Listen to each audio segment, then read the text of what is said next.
الحمد لله رب العالمين الصلاة والسلام على نبينا محمد وآله وأصحابه أجمعين وأشهد أن لا إله إلا الله وحده لا شريك له وأشهد أن محمدا عبد الله ورسوله صلى الله عليه وسلم أما بعد فهذا اليوم هو 29 من شهر شعبان عام 1440 من هجرة النبي صلى الله عليه وسلم نبدأ فيه قراءة رسالة مباركة للإمام ابن القيم رحمه الله تعالى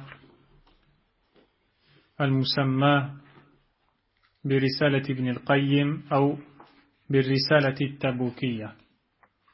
Nous sommes le samedi 4 mai 2019 et nous voici réunis pour entamer l'étude d'un écrit très bénéfique de l'auteur, l'illustre imam Ibn al-Qayyim, qu'Allah lui fasse miséricorde, intitulé Ar-Risalatu Tabukiyya, la lettre de Tabouk.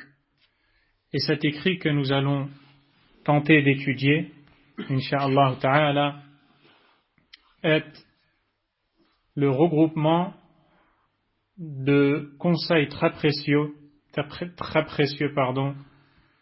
dirigés par l'imam Ibn al-Qayyim rahimahullah ta'ala à ses co-religionnaires, des frères et chers amis en islam qu'il a conseillés. Et dans cet écrit, rahimahullah, il a parlé de nombreuses choses, notamment de l'entraide dans la piété et l'obéissance d'Allah et l'interdiction de s'entraider dans le contraire de cela. C'est sur ce verset-là qui traite ce sujet que toute cette risala, tout cet écrit a été basé. Et cet écrit intitulé Ar-Risalatu At-Tabukiyya, la lettre de Tabouk, a été appelé de cette façon car elle a été rédigée par l'imam Ibn al-Qayyim rahimahullah alors qu'il était à Tabouk. Tabouk est un endroit de la région d'Arabie. Et ceci en l'an 733 de l'hégire du prophète sallallahu alayhi wa sallam, le 8 du mois hégirien de Al-Muharram, alors qu'il était de retour du Hajj, rahimahullah. C'était donc en voyage que l'auteur, rahimahullah, a rédigé cet écrit contenant ces précieux et nobles conseils. C'est pour cette raison que l'écrit a été intitulé La lettre de Tabouk. À l'image de beaucoup d'autres écrits de l'imam Ibn al-Qayyim rahimahullah et son noble professeur l'imam Ibn Taymiyyah rahimahullah, qui ont donné à leurs écrits les noms des endroits où ils les ont écrits ou alors des endroits où vivaient ceux qui leur ont posé ces questions à cause desquelles ils ont répondu par ces écrits.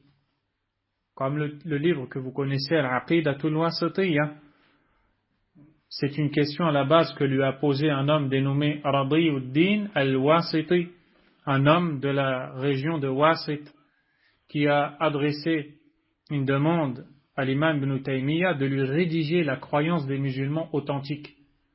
L'imam a écrit, et ce nom a été celui, on va dire, de la ville où il a été écrit. Et l'imam Ibn al-Qayyim rahimahullah était connu comme étant quelqu'un qui passait son temps, notamment dans ses voyages, à écrire, à diriger la communauté, à la conseiller autant que possible. Son livre très connu, Zadul Ma'ad, fi hadi khayril ibad, les provisions pour le retour, c'est-à-dire le retour à Allah, dans la guidée du meilleur des serviteurs. Ce livre qui aujourd'hui est fait de 4 volumes, Ibn al-Qayyim rahimahullah l'a écrit comme ça en voyage, rahimahullah ta'ala, et cela te montre plusieurs choses. Premièrement, la motivation de l'imam Ibn al-Qayyim rahimahullah et l'exploitation de tout son temps, puisqu'en voyage, il va écrire des livres que nous autres aujourd'hui allons étudier. Et nous allons même nous déplacer pour écouter le contenu de ces écrits qu'il a rédigés alors qu'il voyageait.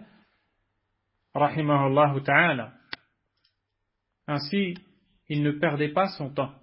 Et les conditions du voyage de l'époque n'étaient pas identiques à celles de ce jour, où l'on voyage en avion, dans la climatisation et dans le confort, pour se plaindre après d'ailleurs.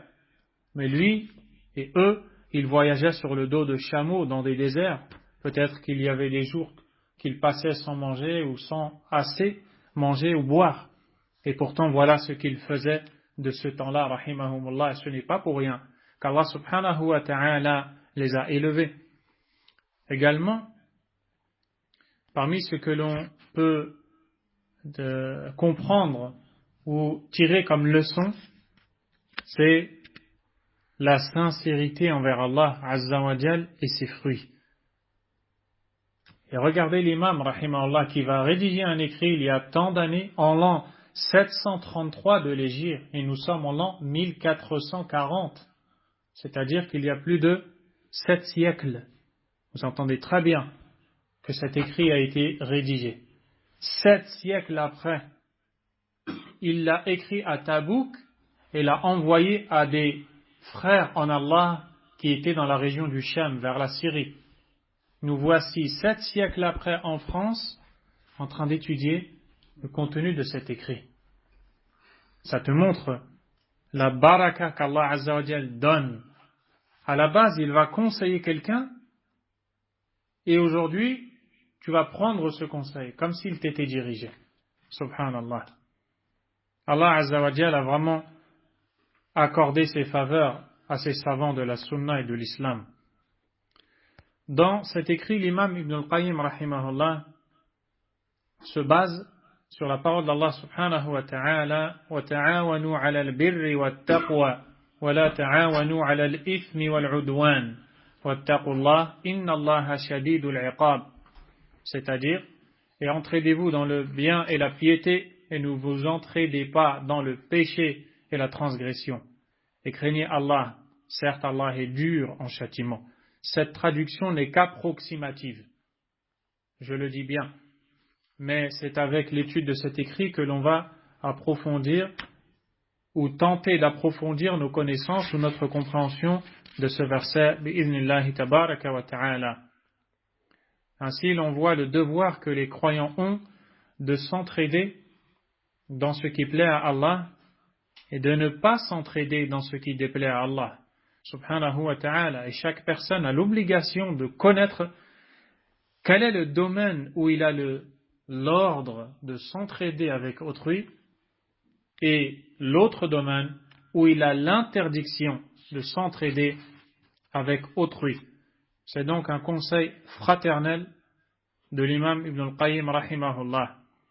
Il va aussi parler dans cet écrit des provisions que doit avoir avec lui celui qui voyage vers Allah Azza wa Jal.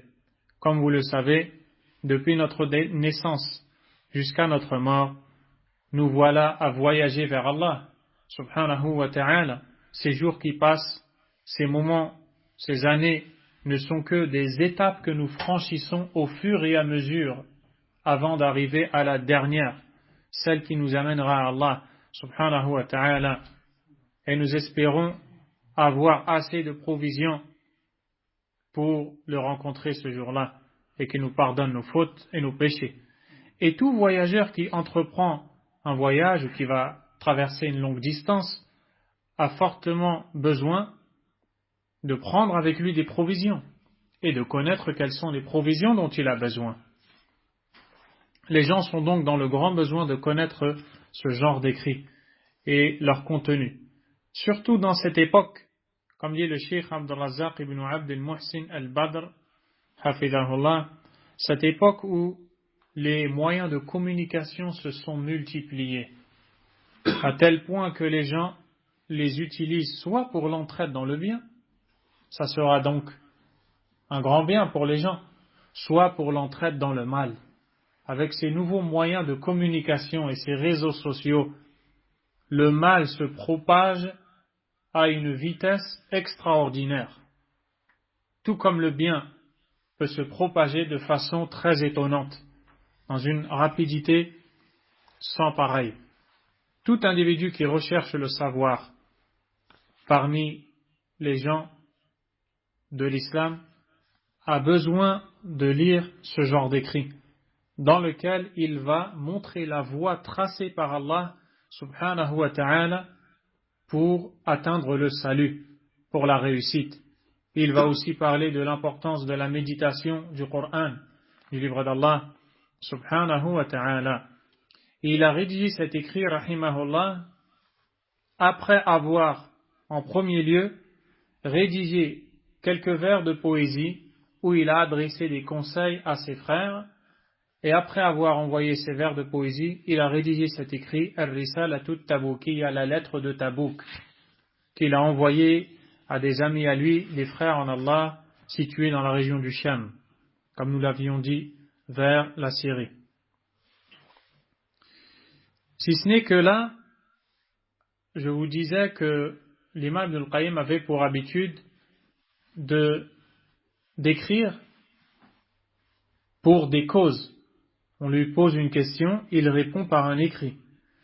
Quant à celui-ci, Ar-Risalatut Tabukiyya, la lettre de Tabouk, il n'a pas une cause qui l'a poussé à écrire. C'est-à-dire, personne n'est venu lui poser une question afin qu'il réponde en écrivant cette lettre. Donc il a écrit un conseil et l'a dirigé et adressé à ses frères en Allah subhanahu wa ta'ala. Ibn al-Qayyim rahimahullah, donc je vais commencer à lire l'écrit. Bismillahirrahmanirrahim. Wa bihi nasta'in wa alayhi natawakkal.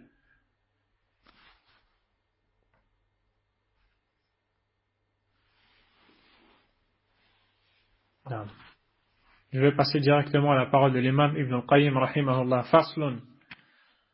وبعد حمد الله بمحامده التي هو لها أهل والصلاة والسلام على خاتم أنبيائه ورسله محمد صلى الله عليه وسلم فإن الله سبحانه يقول في كتابه وتعاونوا على البر والتقوى ولا تعاونوا على الإثم والعدوان واتقوا الله إن الله شديد العقاب.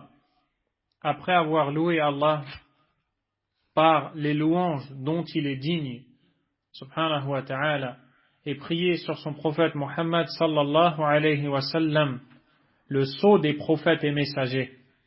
Certes, Allah exalté soit-il, a dit dans son livre, le sens du verset, et entraidez-vous dans la bonté et la piété, et ne vous entraidez pas dans le péché et la transgression, et faites preuve de piété envers Allah. Certes, Allah est dur en châtiment. Ici, Allah subhanahu wa ta'ala nous donne des ordres dont nous allons détailler les sens, incha'Allah. Mais l'imam Ibn al-Qayyim rahimahullah a débuté son écrit par la louange qu'il a adressée à Allah subhanahu wa ta'ala. Il dit par toutes les louanges desquelles il est digne, subhanahu. Et Allah est digne d'être loué. Toutes les louanges lui reviennent de droit. Et nous devons savoir qu'Allah subhanahu wa ta'ala est loué pour deux raisons, qui sont les suivantes. Premièrement, Allah subhanahu wa ta'ala est loué pour la perfection de ses noms et attributs. Lorsque l'on prend connaissance de la perfection d'Allah, de la beauté, de la grandeur, de l'immensité, tout simplement de la perfection de tous ses noms et tous ses attributs, subhanahu wa ta'ala, nous lui adressons toutes nos louanges pour cela. Il est loué pour sa perfection, azza wa jal. La deuxième raison pour laquelle il est loué, al-ihsanu ila khalqih, sa bienfaisance envers ses créatures. Allah azza wa jal est loué en raison de la bienfaisance dont il fait preuve à l'égard de ses créatures, subhanahu wa ta'ala, tous les bienfaits par lesquels il nous comble. Pour cela, il mérite nos louanges, subhanahu wa ta'ala. Et si vous méditez, chers frères, le livre d'Allah, subhanahu wa ta'ala, et même la sunna du prophète, sallallahu alayhi wa sallam, vous verrez très clairement que chaque fois que mention de la louange est faite, ce qui vient après ou avant en d'autres termes, ce pourquoi il a été loué ou il s'est loué, c'est soit une perfection à lui, soit un bienfait venant de lui. Subhanahu wa ta'ala. Allah subhanahu wa ta'ala a dit Alhamdulillahi Rabbil Alamin. Toutes les louanges reviennent de droit à Allah. Puis qu'est-ce qu'il va dire? Il va citer une de ses perfections qui est Rabbil Alamin, le Seigneur de tous les mondes. Subhanahu wa ta'ala, ça c'est une perfection d'Allah. Il nous dit aussi Alhamdulillahi Fatiris Samawati wal Ard, Ja'ilil Malaikati Rusula. Toutes les louanges reviennent de droit à Allah, celui qui a créé les cieux et la terre, et qui a fait des anges des messagers. Ces choses-là sont des perfections d'Allah, dans ses noms et dans ses attributs. Subhanahu wa ta'ala. Et dans d'autres passages, il se loue ou il nous enseigne sa louange pour les bienfaits. Par exemple, il nous dit Alhamdulillah alladhi anzala ala abdihi al-kitab wa lam yaj'al lahu 'iwaja. Toutes les louanges reviennent de droit à Allah qui a fait descendre sur son serviteur le livre, le Coran, qui est un des plus grands bienfaits d'Allah, subhanahu wa ta'ala, qui ne contient aucune tortuosité. Il n'y a pas de contradiction dans le livre d'Allah, azza wa jal. Et le prophète sallallahu alayhi wa sallam nous dit Inna Allah la yarda 'anil 'abdi an ya'kula al-akla fayahmadahu 'alayha. Allah est satisfait de son serviteur qui, après avoir avalé une bouchée, prononce sa louange. Une bouchée, c'est le bienfait d'Allah de la subsistance de la nourriture. L'imam Ibn al-Qayyim rahimahullah dit après avoir loué Allah par toutes ces louanges desquelles il est digne, subhanahu wa ta'ala, pour sa perfection et pour tous ses bienfaits, et après avoir prié sur son prophète Muhammad sallallahu alayhi wa sallam, le sceau des prophètes. Certes, Allah nous dit وَتَعَاوَنُوا عَلَى الْبِرِّ وَالتَّقْوَى وَلَا تَعَاوَنُوا عَلَى الْإِثْمِ وَالْعُدْوَانِ وَاتَّقُوا اللَّهَ إِنَّ اللَّهَ شَدِيدُ الْعِقَابِ.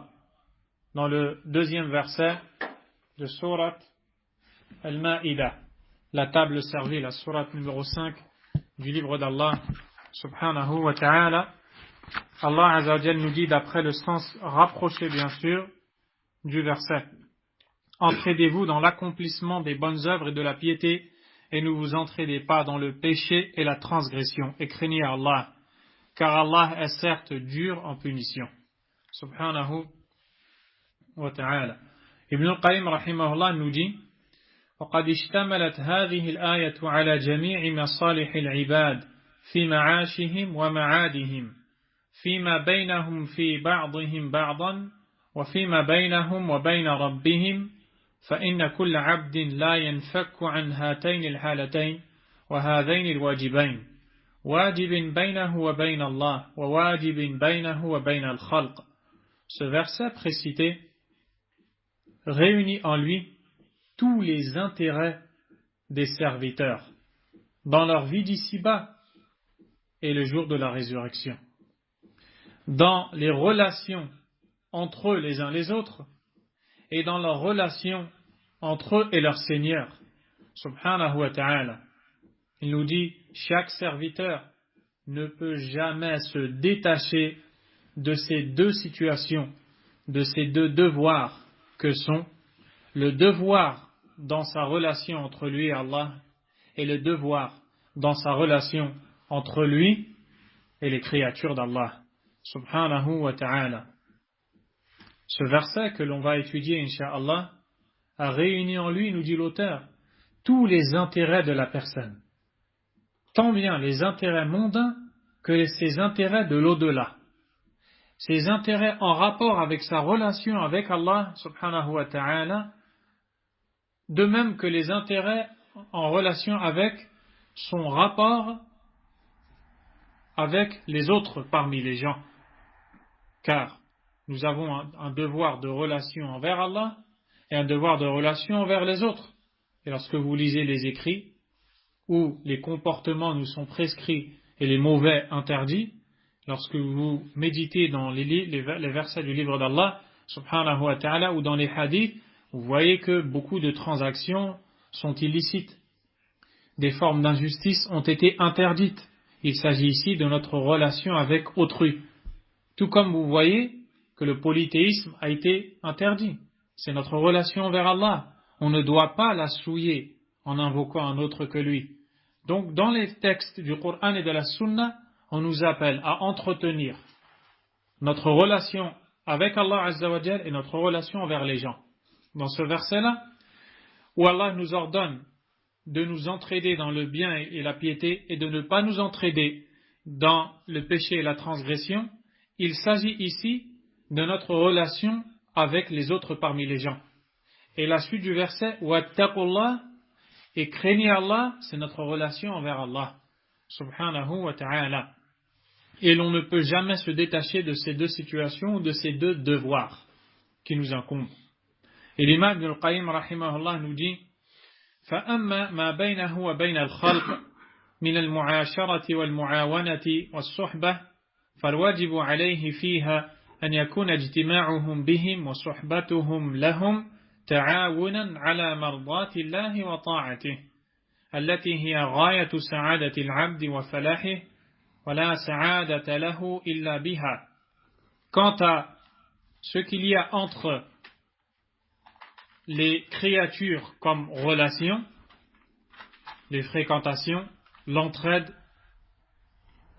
le devoir dans cela est que l'union de ces gens, leur fréquentation, doit être basée sur l'entraide dans ce qui satisfait Allah et dans ce qui est une obéissance à Allah subhanahu wa ta'ala, car, nous dit-il, cette obéissance c'est la réussite et la félicité du serviteur, et il n'y a de réussite ou de félicité pour la personne qu'à travers cette dernière.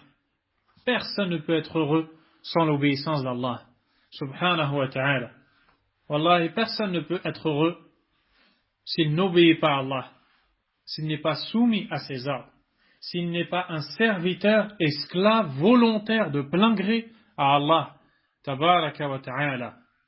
Vous n'avez qu'à regarder les gens et leur façon de vivre pour voir le résultat trouvé par ceux qui ont été des serviteurs d'Allah et ceux qui ne l'ont pas été et qui ont été serviteurs de leurs péchés, de leurs passions, de ce bas monde, de l'argent, de toutes les choses futiles et mondaines. L'auteur, rahimahullah, nous dit وَهِيَ الْبِرُّ وَالتَّقْوَى اللَّذَانِ هُمَا جِمَاعُ الدِّينِ كُلِّهِ. Il s'agit de ces deux choses appelées al-birr et al-taqwa en arabe. Je répète, ces deux choses sont appelées al-birr et al-taqwa. C'est ce que l'on a traduit qu'approximativement par la bonté et la piété. Mais là, nous allons voir l'essence de ces mots en détail. Et c'est ce dans quoi Allah nous a ordonné, subhanahu wa ta'ala, de s'entraider. Ces deux choses-là que sont al-birr et al-taqwa. Il nous dit, rahimahullah, que ces choses-là, al-birr wa al-taqwa, réunissent toute la religion. C'est la base de toute la religion, comme vous allez le voir. وَإِذَا أُفْرِدَ كُلُّ وَاحِدٍ مِنَ الْإِسْمَيْنِ دَخَلَ فِيهِ الْمُسَمَّى الْآخَرِ إما تضمنا وإما لزوما ودخوله فيه تضمنا أظهر لأن البر جزء مسمى التقوى وكذلك التقوى فإنه جزء مسمى البر وكون أحدهما لا يدخل في الآخر عند الاقتران لا يدل على أنه لا يدخل فيه عند الانفراد. C'est-à-dire que l'imam Ibn al-Qayyim rahimahullah nous explique que ces deux termes, al-birr wa taqwa, que l'on a traduit qu'approximativement par la bonté et la piété, font partie de ces divers termes religieux se ressemblant, mais qui s'assemblent quand ils se séparent et se séparent quand ils s'assemblent. C'est-à-dire que quand ces deux termes sont réunis dans une phrase, dans un texte du Coran et de la Sunna, chacun se sépare de l'autre pour prendre un sens qui lui est propre. Mais lorsque l'un est cité individuellement en dehors de l'autre, il prendra son sens et le sens de l'autre. Vous comprenez? Imaginez-vous que je vous dise le jour et la nuit. Ce sont deux termes, n'est-ce pas? Je vous dirai que si je vous dis le jour, de manière seule, vous comprendrez que je vous parle de 24 heures, une journée, qui contient donc la nuit aussi, n'est-ce pas? Lorsque je dis j'ai passé un jour dans tel endroit, je dis certes le mot jour, mais il a englobé la nuit avec, n'est-ce pas? Si je dis le jour et la nuit, je réunis les deux mots. Vous avez compris qu'avec le mot jour, je n'ai voulu que la journée. Et avec le mot nuit, je n'ai voulu que la nuit.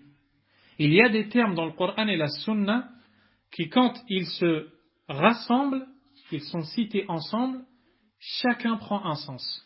Lorsqu'ils sont cités séparément, chacun prend les deux sens, le sien et celui de l'autre.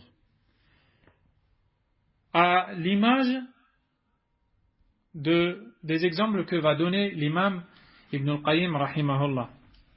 Mais ici, d'abord, il nous dit que ces deux termes, lorsqu'ils sont cités séparément, ils se réunissent dans le sens.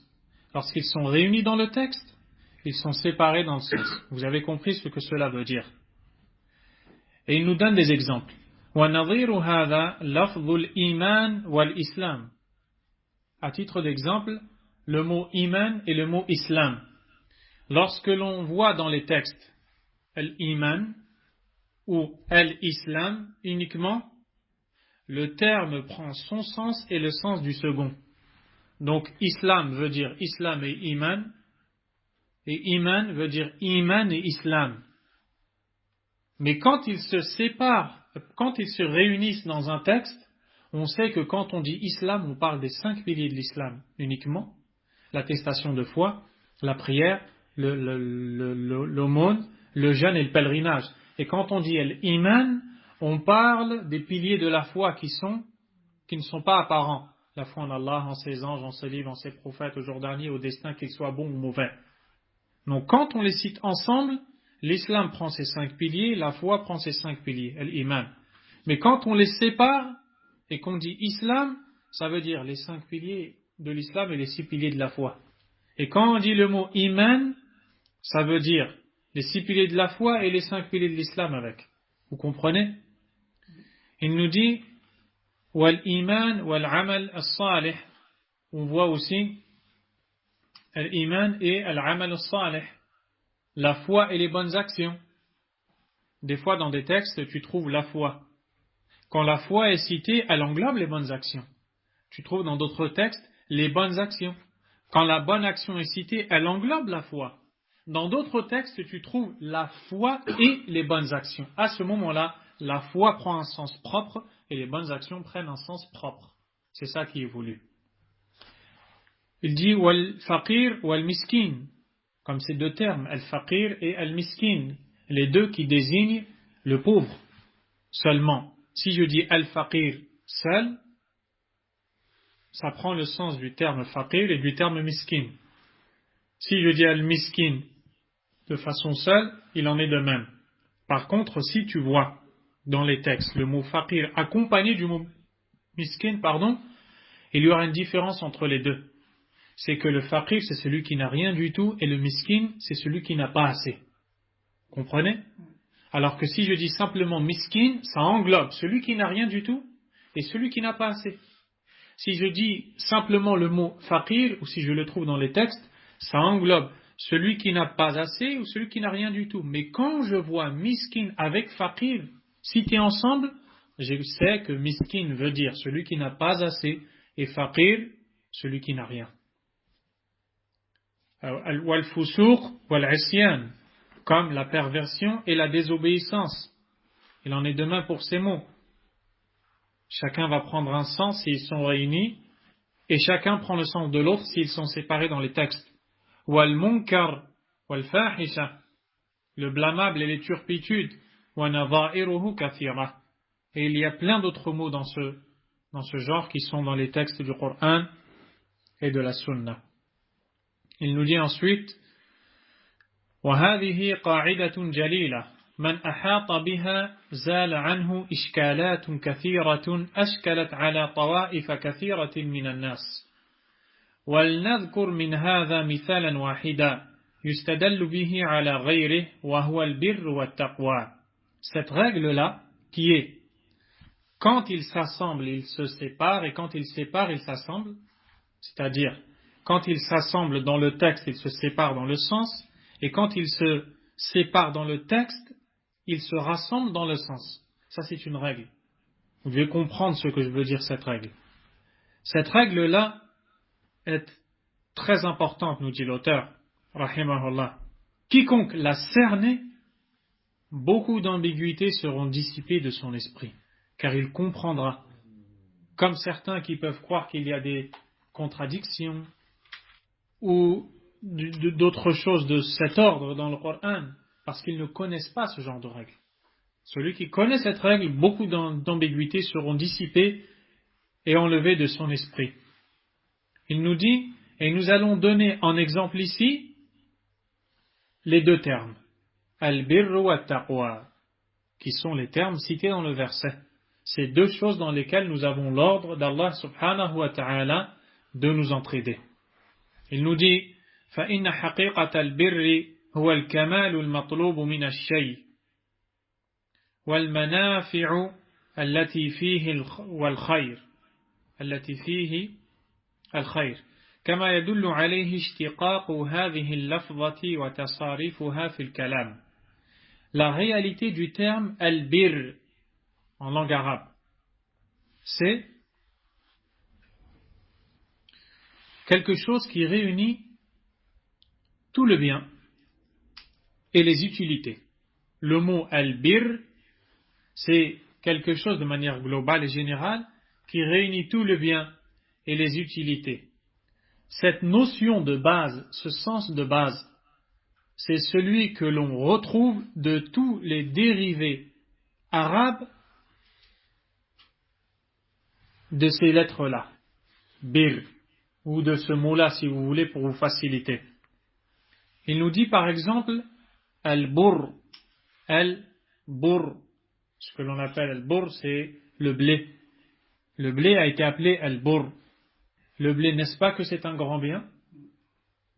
C'est avec le blé que l'on va faire toutes ces nourritures diverses et variées, le pain et bien d'autres choses encore qui sont des aliments de base dont tout le monde a besoin, n'est-ce pas? Donc il y a un grand bien dans le blé. Vous remarquez que le mot al-burr ressemble au mot al-birr.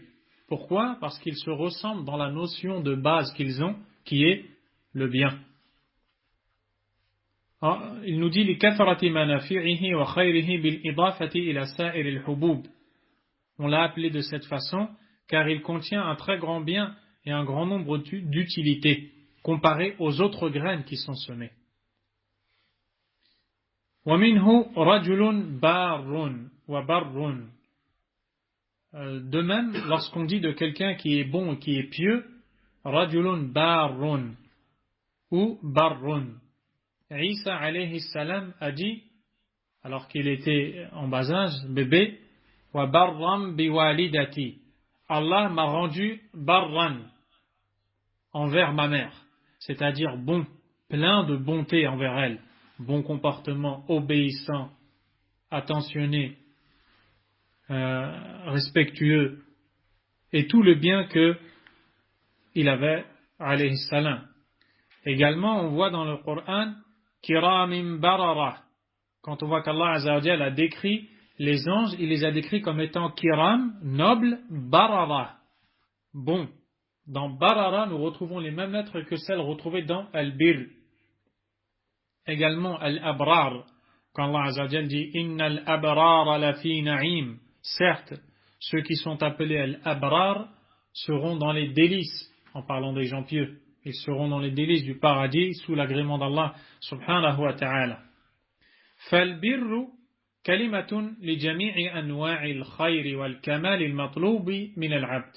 Ainsi, nous comprenons que le terme al-bir qui est une des deux choses dans lesquelles Allah Azza wa Jal nous ordonne l'entraide entre nous, est un terme réunissant en lui tout le bien demandé au serviteur. وَفِي مُقَابَلَتِهِ الْإِثْمِ, et vient s'opposer à lui le terme al-ithm, qui est le péché. C'est pour ça qu'Allah Azza wa Jal nous dit وَتَعَاوَنُوا عَلَى الْبِرِّ وَالتَّقْوَى, entraidez-vous dans al-birr et al-taqwa, et ne vous entraidez pas dans al-ithm et al-udwan. Donc, il y a deux choses et leur contraire.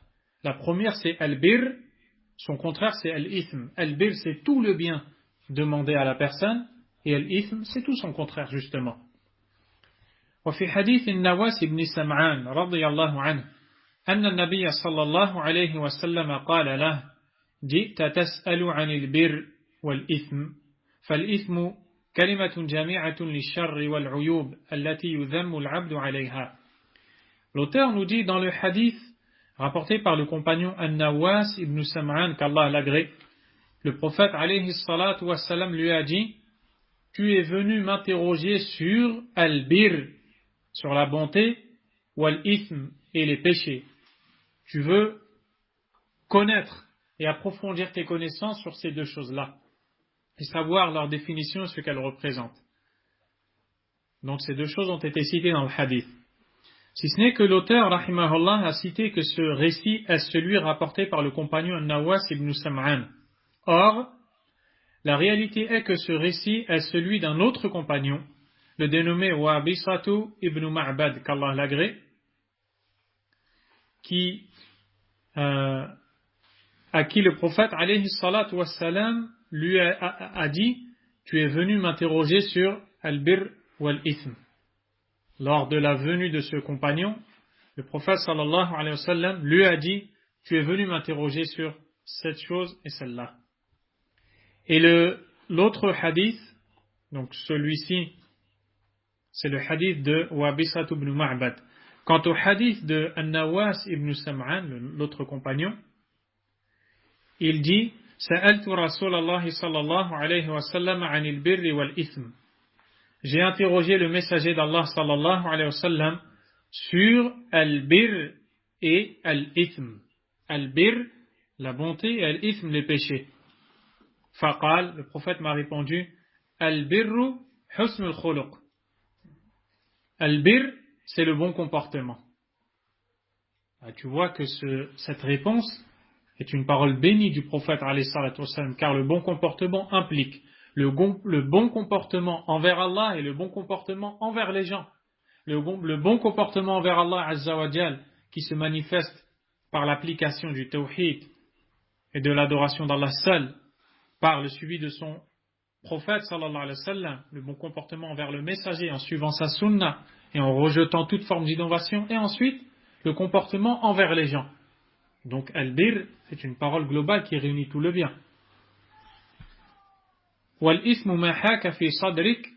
Et quant au péché, il s'agit de ce qui te dérange dans ta poitrine. Le péché est toujours dérangeant dans la personne. Et c'est ce que tu détesterais que les gens voient. Ensuite, l'auteur rahimahullah dit: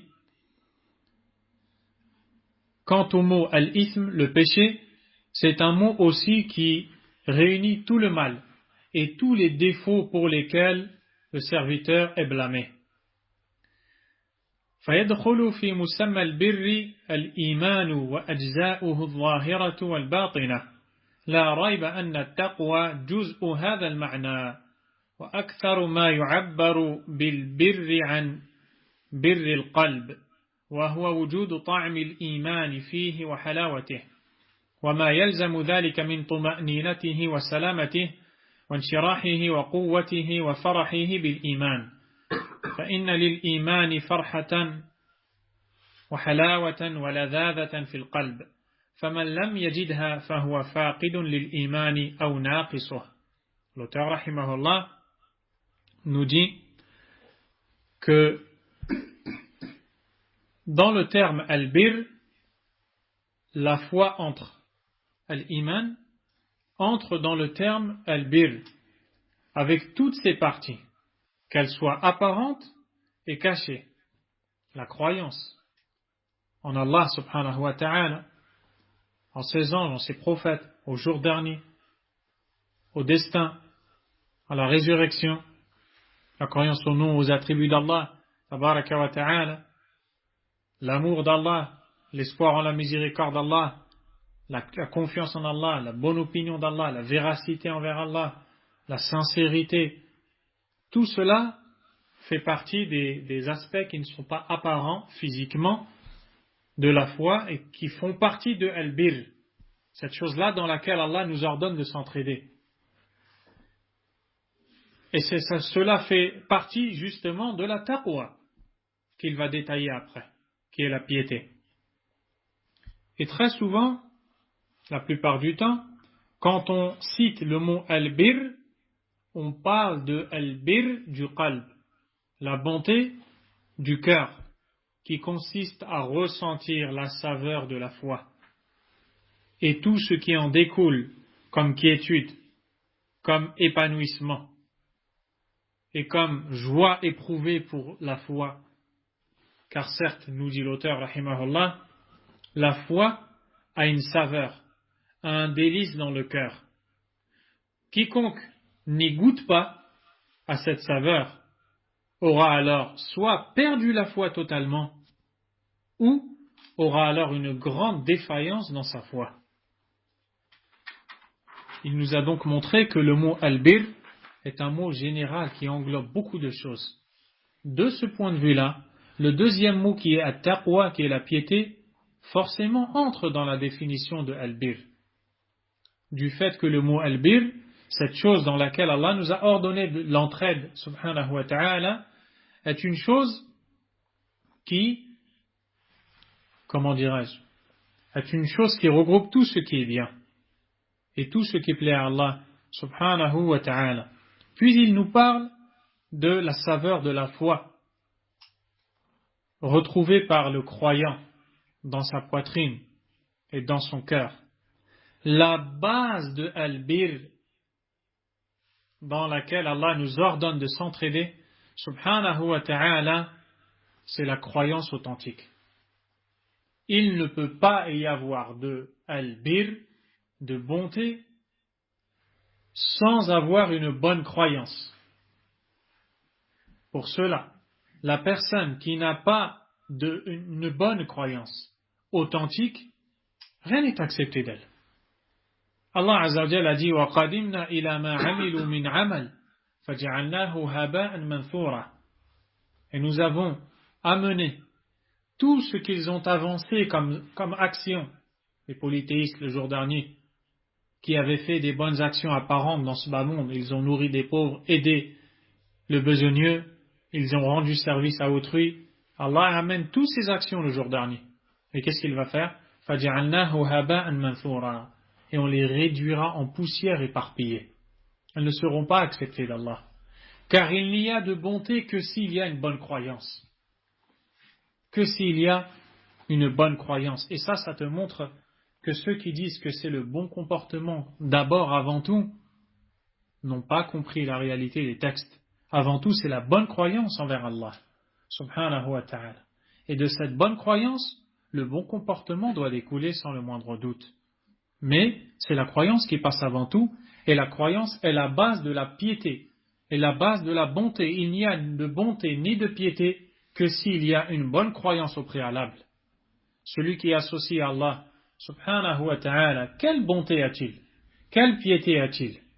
Alors qu'il voue l'adoration à autre que celui qui lui a octroyé sa subsistance et qui l'a créé, subhanahu wa ta'ala. Allah Azza wa Jalla a dit وَمَنْ يَكْفُرْ بِالْإِيمَانِ فَقَدْ حَبِطَ عَمَلُهُ وَهُوَ فِي الْآخِرَةِ مِنَ الْخَاسِرِينَ. Et quiconque rejette la foi, toutes ses actions deviendront vaines. Et dans l'au-delà, il sera du nombre des perdants.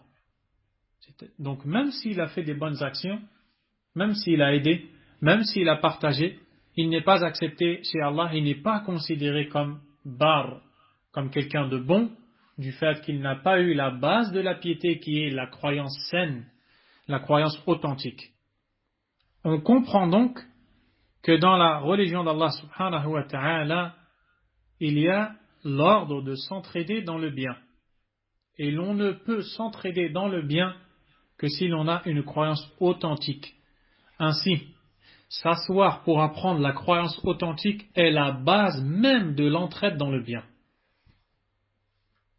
Ces assises, mes frères, où vous assistez ou que vous écoutez, sont la base de l'entraide dans le bien puisqu'on y enseigne ou on y apprend à avoir la bonne croyance vis-à-vis d'Allah subhanahu wa ta'ala. Et c'est cette bonne croyance qui te permettra par la suite de mettre en pratique cette bonté pour laquelle Allah nous ordonne de s'entraider subhanahu wa ta'ala. L'entraide commence donc par s'entraider à corriger notre croyance.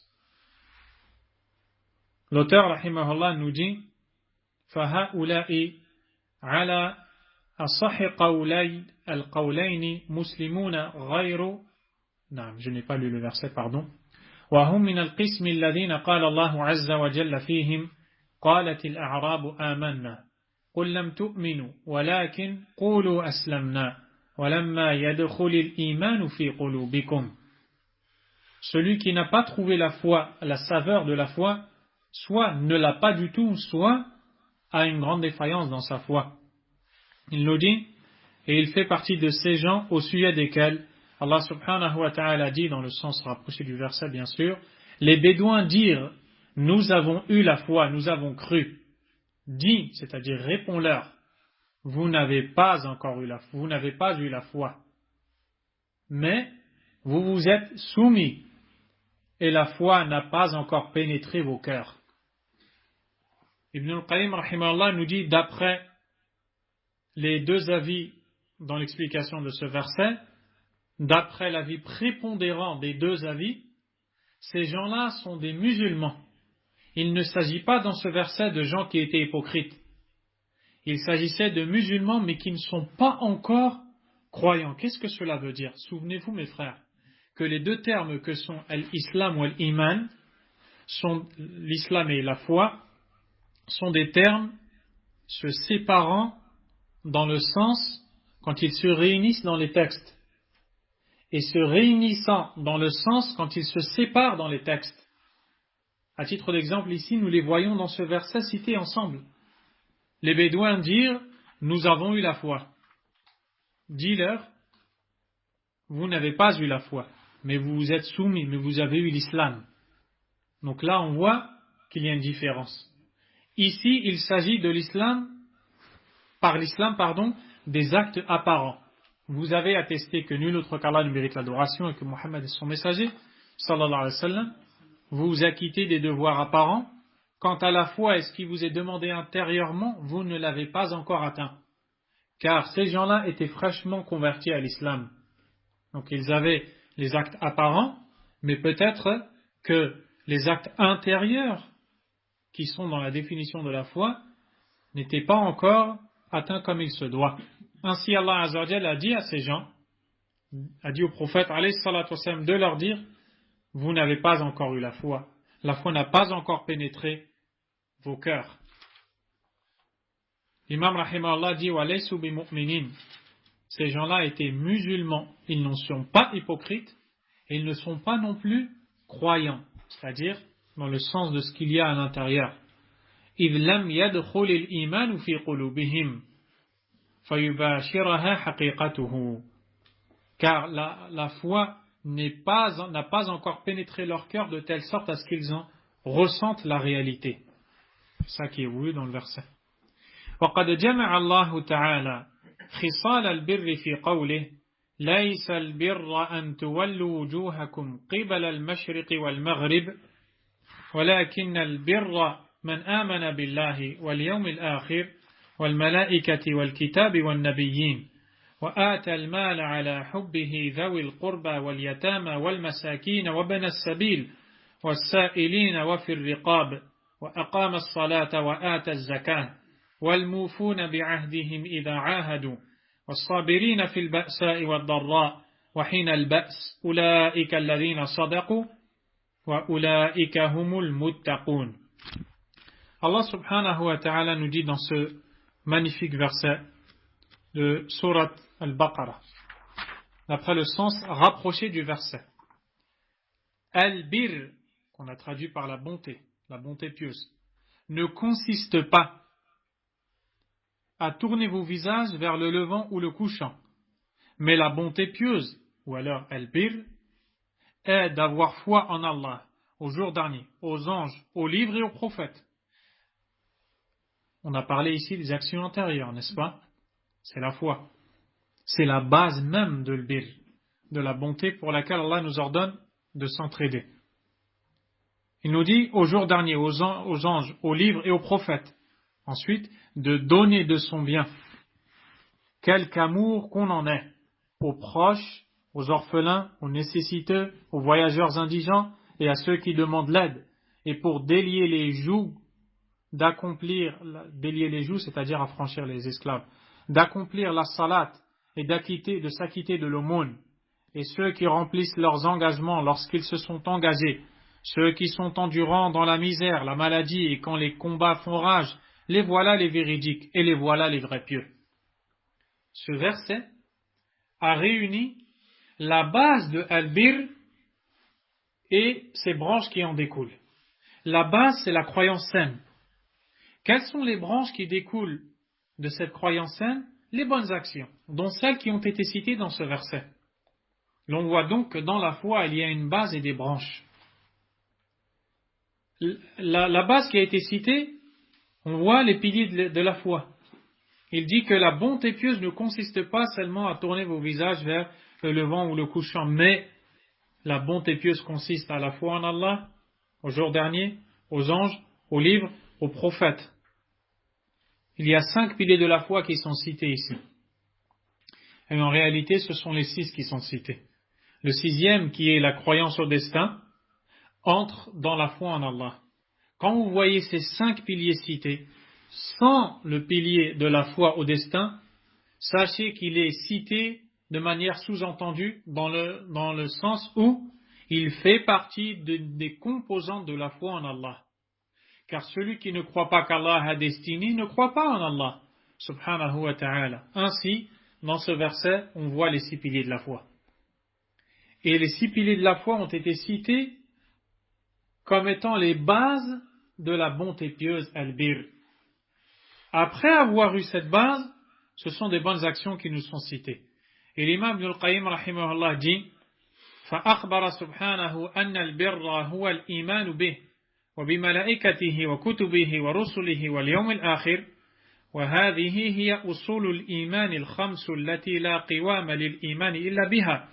Allah subhanahu wa ta'ala a informé que al-bir, la bonté pieuse, c'est la foi en lui, en ses anges, en ses livres, en ses messagers et au jour dernier. Ces 5 fondements sont les fondements de la foi sans lesquels la foi ne peut tenir. Donc, vous comprenez que quand il dit ces 5 fondements, quand il ne cite pas la foi au destin, c'est qu'elle entre dans la foi en Allah. Donc, il n'y a pas de contradiction dans cela. وأنه الشرائع الظاهرة من إقامة الصلاة وإيتاء الزكاة والنفقات الواجبة وأنه الأعمال القلبية التي هي حقائقه من الصبر والوفاء بالعهد. On voit aussi dans ce verset que la bonté pieuse, c'est la foi en Allah, Azza wa Jal, aux anges, aux livres, aux messagers, au jour dernier, et sans cela il n'y a pas de foi. Mais la bonté pieuse, c'est aussi les actions apparentes, comme la prière, s'acquitter de l'aumône et les dépenses obligatoires. Tout comme l'on voit que la bonté pieuse, al-bir, cette chose dans laquelle Allah nous ordonne de s'entraider, réunit aussi les actions du cœur, comme la patience, comme la loyauté devant les engagements. Et c'est ce que l'on retrouve dans ce verset, où Allah Azza wa Jal parle des gens qui sont endurants dans la misère, dans la maladie, où il parle aussi, subhanahu wa ta'ala, des véridiques, des vrais pieux. Donc on nous parle de la croyance, des bonnes actions et des actions du cœur aussi. فتناولت هذه الخصال جميع أقسام الدين حقائقه وشرائعه والأعمال المتعلقة بالجوارح وبالقلب وأصول الإيمان الخمس. Ainsi, toutes ces choses citées dans ce verset de Surat al-Baqarah, le verset 177, toutes ces choses réunissent toutes les parties de la religion, toutes les réalités de la religion d'Allah, les actions physiques, les actions du cœur et les fondements de la foi. ثم أخبر سبحانه أن هذه خصال التقوى بعينها فقال أولئك الذين صدقوا وأولئك هم المتقون. Et après avoir parlé de tout cela, Allah subhanahu wa ta'ala nous dit que cela fait partie de la piété de at-taqwa, cette deuxième chose pour laquelle Allah azza wa jalla nous ordonne l'entraide subhanahu wa ta'ala, en nous disant à la fin du verset: les voilà les véridiques et les voilà les vrais pieux. Et ensuite l'imam Ibn al-Qayyim rahimahullah va détailler le sens du terme at-taqwa, et c'est ce qui fera l'objet de notre deuxième assise. Inch'Allah ta'ala, on s'arrête ici pour aujourd'hui. Wallahu a'lam.